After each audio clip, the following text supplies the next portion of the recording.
Now let us move to next titration process. It is called complexometric titrations. So as name indicate, so that should be a formation of the complex. So here complex, it is consist of the metal ion surrounded by the molecules of the anion. Okay, so generally whatever metal ion are used, it having a positive charge, so which is act as a Lewis acid, and whatever the molecules are used, or whatever the complexation agents or chelating agents are used, which are having a negative charge, or it is act as a Lewis base. So how complex form? So as I said that it is formed by the combination of the metal ion with electron donating group or nucleophile. So let us understand by the example. So this is a metal ion copper 2 plus, and this is 4 molecule of the ammonia. So as we know that nitrogen of the ammonia having a lone pair of the electrons, so which is act as the electron donating group as well as the nucleophile, and in acid base concepts it is called Lewis base. And here copper that is accepting the electron, it is called Lewis acid. And this is how complex is formed, and it is called, whenever any bond is shown by this arrow, which is called coordinate covalent bond. So both the electron is donated to copper. So this is how complex is formed with electron donating groups as well as the metal ion. So same thing I have mentioned, metal ion act as a Lewis acid because it is a positive charge, it accepts the electrons, and whatever the ligands are used as a titrant or a complex forming agent or a chelating agent, which is act as a Lewis basis, which is a electron donating group as well as the negatively charged group. So complexometric titration is a technique of volumetric analysis, as we discussed, in which soluble, not easily undissociated, and stoichiometric complex is formed upon addition of the titrant to the sample solution. So here sample solution we are using various metal compound, and titrant we are using EDTA. So in complexometric titration, what happens? There is a formation of the color complex is used to indicate the end point of the titrations. Okay, so initially there is some different color, but after addition of the titrant, the color should be changed. It is gives the end points, and it is basically main application of complexometric titration is to identify the mixture of the different metal ion, and the indicator is used, and it is capable of producing a definite color change, is usually used to detect the endpoint of the titrations.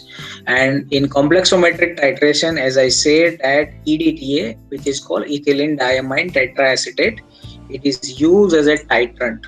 Okay, so titrant, that means we have to fill in burette, and it having a known concentrations. So such kind of questions are generally asked in complexometric titration, which chemical is used as a titrant. Okay, so EDTA is used as a titrant. Now let us see some facts about the EDTA. So as I said that this is the structures of the EDTA. So this is called ethylene, 2 amine group are there, so diamine, and 4 molecule of the acetic acid, so tetraacetic acid. So it is called EDTA. So as I said, it has a 2 amino group and 4 carboxyl group called as a Lewis basis, and it is called hexadentate ligand because of the, if you look at here, metal ion can form a bond with the 6 different way. 6 different way means 4 are the carboxylic acid group where it can be bonded with the metal ion, and 2 amino group which having a lone pair of the electron, so it can also be used as a group which is forming a bond with the metal ion. Okay, so in EDTA what we have to remember, so first is structure, it having a 2 amino 4 carboxylic acid group. Its full form, it is act as a Lewis basis, and it has a hexadentate ligand. So ultimately it donates the 6th pair of the lone pair due to formation of the covalent bonds. In complexometric titrations, even presence of the small metal ion would lead to distinct color change, and this lead to formation of the weak complexes. So अब जो metal ion का detection कर रहे हो उसके अलावा कोई metal ion presence है, so there may be chances कि it may also bind with the EDTA and form a weak complex and that may lead to change in the color. So whatever the complexing agents we are used, which are less soluble in water and most of them are free acids. Okay, so जो भी हम complexing agent, chelating agent use कर रहे हैं, it should be less soluble. They are used in volumetric solutions, and before using them, they are converted into the sodium salt that are feasible in water. So whatever the carboxylic acids are there, it should be converted into the sodium salt. It is called sodium di-EDTA solutions.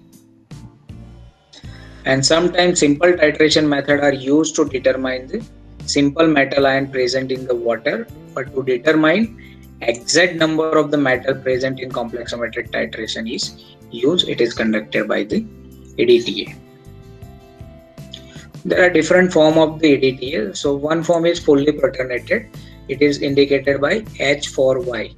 H4 means these four are the acidic group. So it should be intact, which is called fully protonated form. And Y means this whole moiety. Throughout the pH, so its pH is less than 3. Throughout the pH range of 3 to 10, H2, Y2 minus. That means any of the two is converted into its salt form. And fully unprotoned means all of these four are converted into this salt form. So it is above pH 10. So this is three different form of the EDTA. Now what is the basic principle behind the complexometric titrations? So in complexometric titration, as I said, that disodium salt of the ethylene diamine tetraacetate, it is a well-known complexing agent, and it is basically main application of complexometric titration to check the hardness of the water, that you have to remember. And in that, various calcium and magnesium earth metals are there. Okay, so iriochrome black tea is the indicator used in complexometric titration. Apart from that, murexides are used and many more indicators are used that we'll discuss in later on. But you have to remember phenolphthalein and methyl orange kind of indicators are used in acid-base titrations. Iriochrome black tea, monochrome black tea, murexides, these all are used in complexometric titrations. And EDTA, which is used in complexometric titration as a chelating agent, as a complex forming agent, or as a titrant. So when any metal present in the solution, it is react with iriochrome black tea. So for that, pH should be basic or alkaline. So in this case, we are using ammonium chloride as well as the ammonium hydroxide solutions. So metal ion form a complex with the indicator, and which is a least stable complex.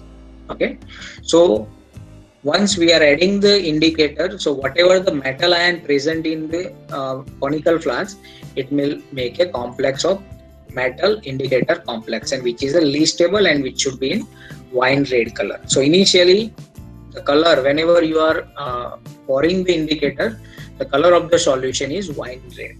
But when you are start to titrating with EDTA, again pH is alkaline side. So whatever the EDTA is there, it is replaced the indicator ion. Okay, and metal EDTA complex is formed. And why metal EDTA complex formed? Because it is a more stable and colorless complex, and ultimately color change is still blue color. So red color which is turned to blue, that means it is a end point. So this is a basic principle behind the complexometric titration. Initially there should be a complex between metal ion plus indicator, which is a very least stable and color is wine red. And when we are start to titrating with EDTA, so whatever the indicators are used, which should be replaced by the EDTA and metal EDTA complex form, which is a more stable and colorless. Now there are different types of the EDTA titration. So direct titration, back titration, replacement, alkalimetry, and indirect. So let us quickly we'll go through it. So direct titration means directly titrated with the metal ion and EDTA. So metal EDTA complex is formed. Okay, so it is a direct determination of the metal ion by adding the EDTA as a titrant, and as I said that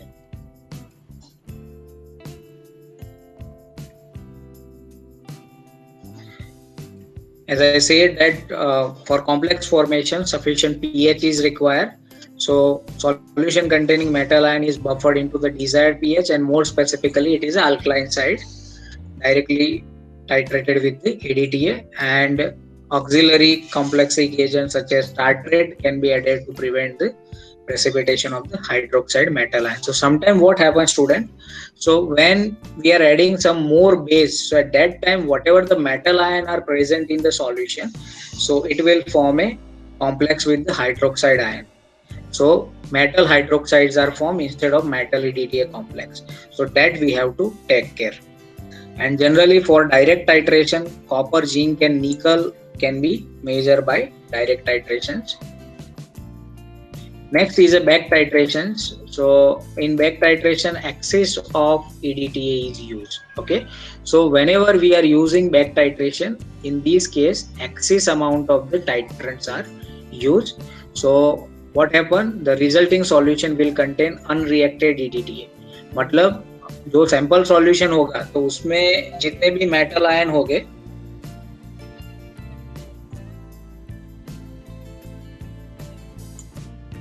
so initially it is react with the EDTA. Now excess EDTA again react with the another standard metal ion that we add after on.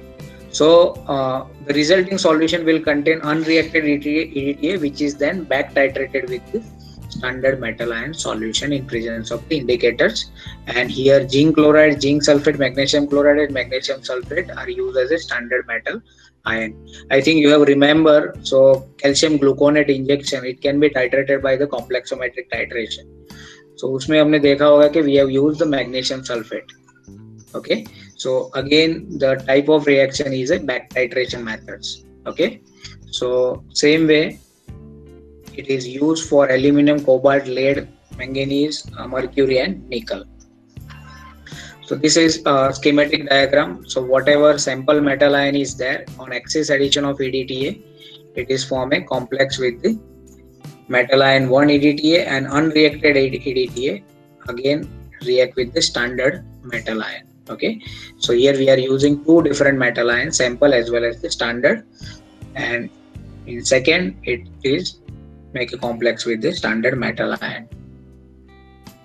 Now replacement, displacement as well as the substitution titrations. So in this method, weak EDTA complex with another metal ion is formed when solution of the metal ion is added in EDTA. So generally magnesium and zinc EDTA are considered as a two weak metal EDTA complexes, and the weak metal EDTA complex is replaced with the strong metal EDTA. So here calcium EDTA complex is a strong one compared to magnesium and zinc EDTA. So initially we are using magnesium sulfate plus titrant, means EDTA, so it will form a complex, or zinc sulfate plus titrant, it will form a zinc EDTA. It is a weak complex. But when we are adding calcium containing compounds, so this magnesium EDTA complex, it should be replaced with the calcium EDTA because it is a weak complexes. So generally these replacement methods are used for the determination of the calcium ion. So it is again schematic. So sample metal ion, here we are using zinc as well as the magnesium.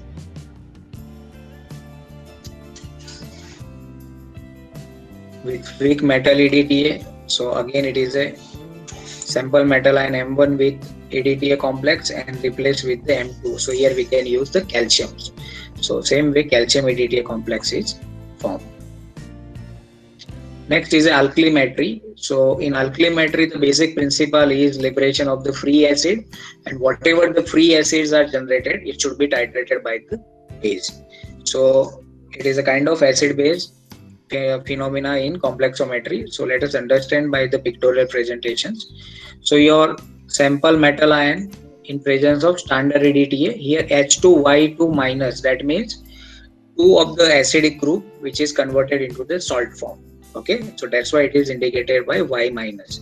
So initially whatever M plus ion is there, so metal EDTA complex is formed, and as here we are using Y2 minus, means 2 of the carboxylic acid is deprotonated and base is attached on these 2 of the site, so 2 proton are liberated. Okay, and whatever the liberated protons are there, which is titrated by NaOH as a standard alkali solution, so it is called acid base titration products.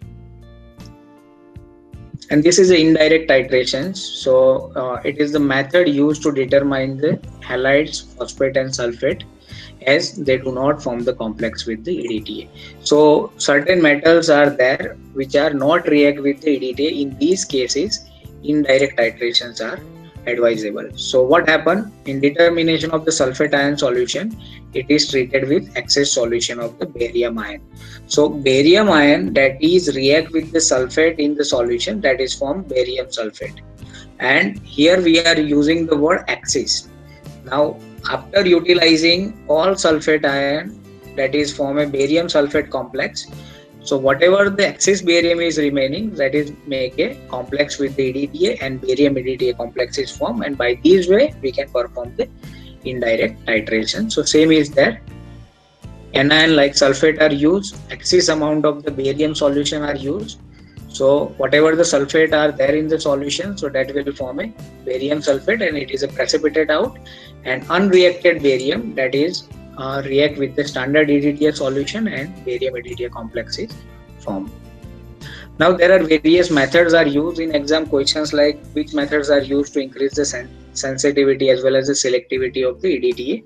So these all are the method that we have to remember: chemical separations, pH control, masking, unmasking or demasking, kinetic masking. So chemical separation, that means here, say for example, various ions are there, metal ions are there like calcium, nickel, copper and magnesium. So as you know that calcium, that is make a complex with oxalate only. Same way nickel, that is complex with dimethyl glycines. Magnesium, that is complex with ammonium phosphate, and copper, that is complex with thiocyanate. So when these all four metal ion are there and when we are adding, these all are the complexing agents. So calcium, that is only bind with the calcium oxalate. So this is called chemical separation technique. So this is calcium oxalate, nickel dimethyl glycines, magnesium ammonium phosphate and copper thiocyanates. And then after when we are adding EDTA, so calcium EDTA complex, nickel EDTA, magnesium EDTA and copper EDTA complex is formed. So this is called chemical separation. So by this way we can separate out the different ions.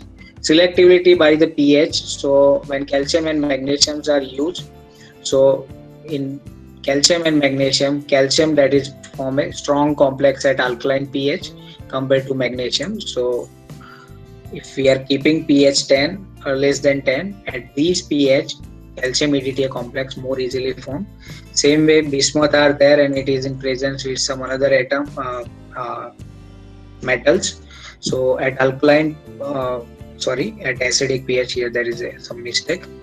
At acidic pH, which is given bismuth EDTA complex, and iron again at acidic pH, here also there is some problem. It is called iron EDTA complex. So some metals are there which is more selective towards the pH. Certain pH it form a complex, certain pH it doesn't form a complex.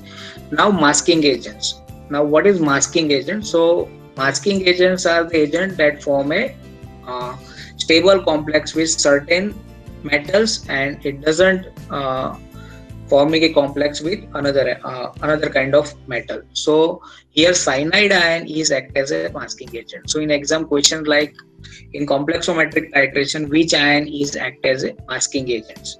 Okay, so cyanide ion act as a masking agents. So how it acts? So cyanide ion that form a stable cyanide complex with metal ion like cadmium, zinc, mercury, copper, cobalt, nickel, Ag and platinums. Okay, so these all metals are present in your solutions and only magnesium is there. So when you are adding the cyanide, so cyanide that make a complex with all of these metal, it is not react with the magnesium.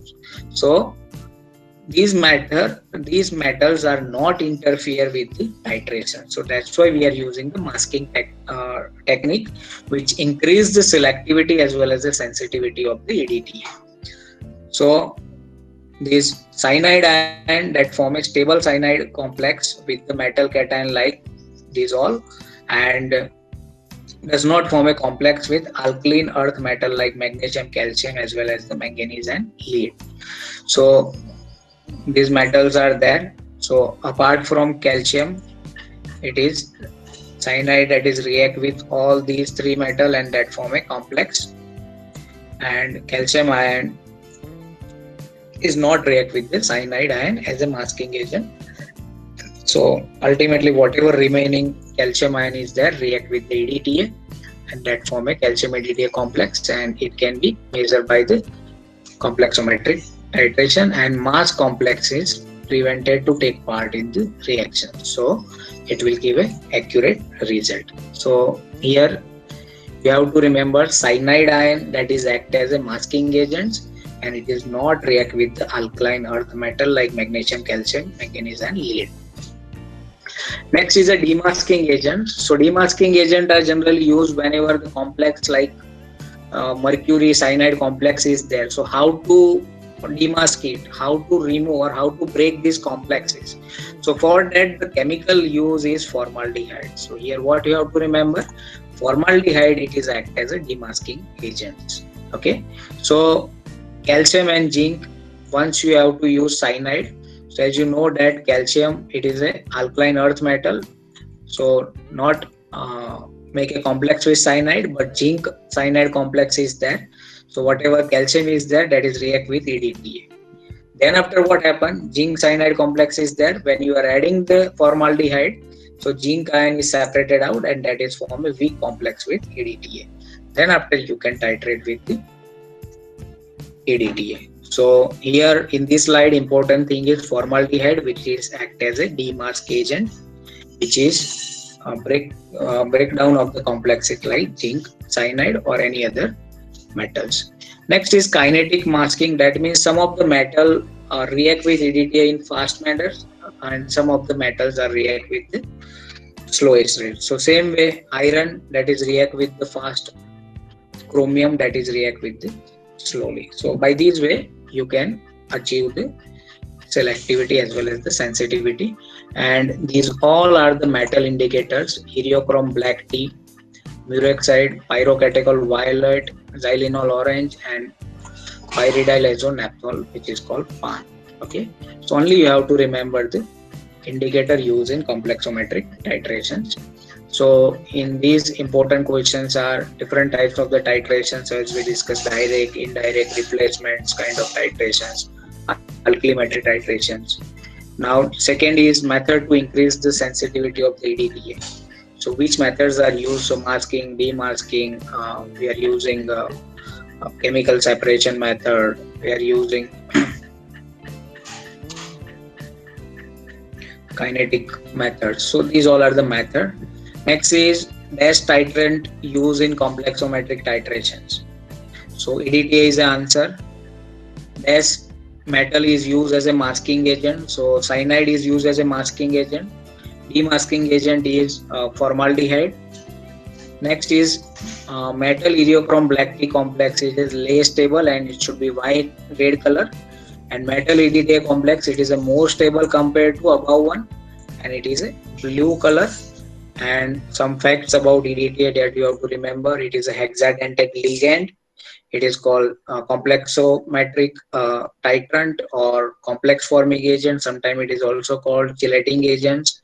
It having a 4 acidic group and 2 basic group, and stability of calcium EDTA complex is more compared to magnesium EDTA complex. So this is all about the complex.